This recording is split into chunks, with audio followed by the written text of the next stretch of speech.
আসসালামু আলাইকুম এভরিওয়ান, ভাই বোনেরা কেমন আছেন? এই যে আমি চিংড়ি মাছের মালাইকারি রান্না করব এখন।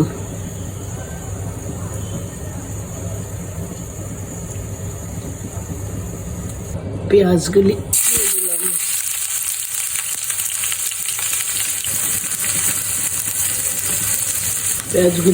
ভাজা হতে থাক।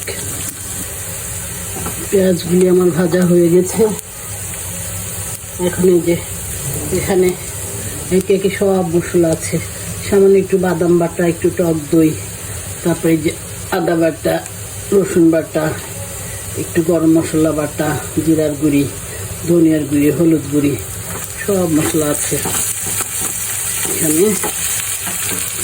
এই যে এটা ধুয়ে একটু পানি দিয়ে দিই, মশলাগুলি কষাই নিয়ে পরে আমি মাছটা দিয়ে দেবো। এই যে আমার মশলাগুলি কষানো হয়ে গেছে।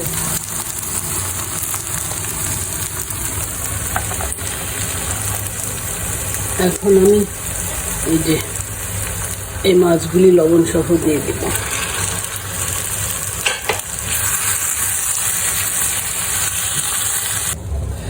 দেখছি চিংড়ি মাছের কি অবস্থা, আমার পানি বের হয়ে গেছে চিংড়ি মাছের। একটু কষাই নিয়ে তারপর নারকেলের দুধটা দিয়ে দিব, একটু চিনি দিয়ে দিব, একটু ঘি দিয়ে দিব, তারপরে একটু পরে নামাই ফেলবো। রান্না শেষ।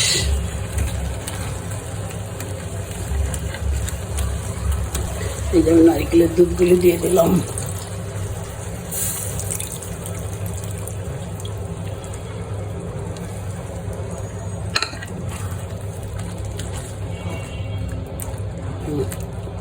চিংড়ি মাছের পানি দিয়ে চিংড়ি মাছ সিদ্ধ হয়ে গেছে। এখন নারকেলের দুধ দিয়ে দিলাম, তারপরে যে সামান্য একটু চিনি দিয়ে দিচ্ছি। আর একটু জাল হয়ে গেলে বাস মাছটা রান্না হয়ে যাবে।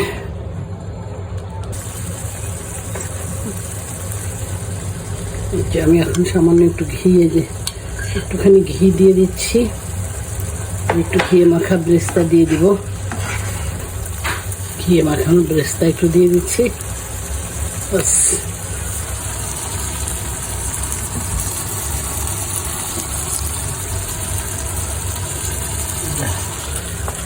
আমি এখন জাল বন্ধ করে ফেলবো। আমার রান্নাটা শেষ হয়ে গেল, চিংড়ি মাছের মালাইকারি। তো ঠিক আছে ভাই বোনেরা, আপনারা ভালো থাকবেন, আমার পাশে থাকবেন। আল্লাহ হাফেজ।